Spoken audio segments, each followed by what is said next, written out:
Hello guys, what I'm going to show you today is how you can make a button inside of Figma. Okay, now the first step is actually going to select your desired project, your desired file that you want to build a button into, which in my case is going to be this project that is called Untitled. So let's double click here. Now, you want to go to the page where you want to create your button, which you're going to do by just, scrolling with this wheel. So you want to press into your wheel and you want to just move your mouse across, as I'm doing here. And if you want to zoom in, you can just press Control or CMD if you're using Apple or Mac. And you can just press down, you can just scroll down through the wheel to zoom or to zoom out, okay? So what are we going to do? We're going to create the button using the rectangle tool here, okay? So we're going to select this tool in here.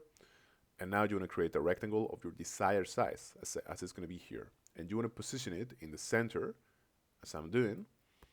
And now you want to create your text tool, okay, your text box, okay. What you're going to do by selecting this tool here, and by dragging across, and I'm just going to write something like "click here." This is going to be like a call to action.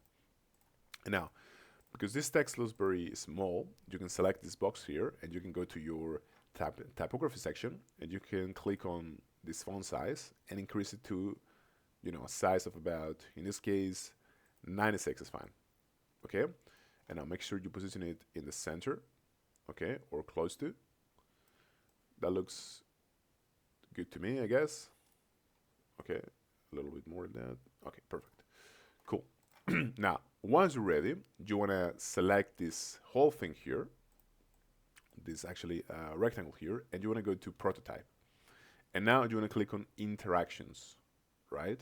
And you want to add a new interactions, and the interaction is actually going to depend on you, but usually you want to keep this on click so that when you click on this rectangle, something else will happen, right?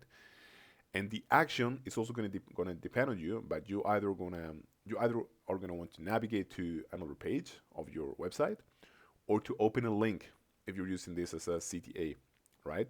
So let's say that we choose to open a link. We're going to click this, and we're going to copy paste the link that we want this button to take us to, okay?